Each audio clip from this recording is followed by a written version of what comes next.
তো বন্ধুরা, আজকে আমি আসছি গুমাহাটে। দেখতে পাচ্ছ এখন সকাল বাজে 6টা।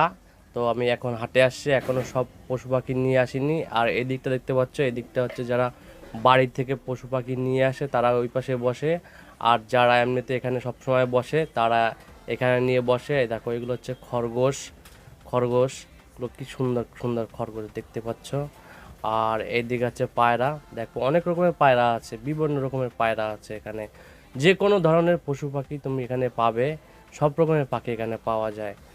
আর এই দেখো, এখানে সুন্দর পায়রা দেখেছো, 4-5টা পায়রা আছে এখানে। আর এখানেও পায়রা, বেশিরভাগ পায়রাই আসে হাটে। আর অনেক রকমের পাখি আসে, তার মধ্যে পায়রাটাই বেশি। দেখতে পাচ্ছ সব দিকে শুধু কিন্তু পায়রার পায়রা।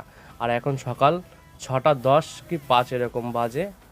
আর এদিকে হচ্ছে গিয়ে তোমার হাঁস মুরগি এইসব এদিকটায় বিক্রি করে, হাঁস মুরগি। তো এই দেখতে পাচ্ছ এখানে কিন্তু অনেক রকমের মুরগি আছে। তো আমি এগুলোর নাম জানি না। হাঁসের বাচ্চাও পাওয়া যায়, মুরগির বাচ্চাও পাওয়া যায়, আবার বড়টাও পাওয়া যায়। এই সিরিয়ালের সব মুরগি আর হাঁস দেখতে পাচ্ছ। এই দেখো কত রকমের মুরগি, সব রকমের মুরগি আছে এখানে, সব রকমের হাঁস মুরগি পাবে এখানে। এই দেখো, এই দিকটায় হাঁস রয়েছে দেখছো, অনেক রকমের হাঁস রয়েছে। যদি হাঁস মুরগি তোমরা কিনতে চাও তাহলে এই বাজারে চলে আসো। আর এখানে দেখো পায়রা, আর একটা লোক চলে আসে পায়রা নিয়ে, দেখতে পাচ্ছ বিভিন্ন রকমের পায়রা, মানে মাথা নষ্ট করা পায়রা। ঠিক আছে, দেখলে তুমি মাথা নষ্ট হয়ে যাবে, এত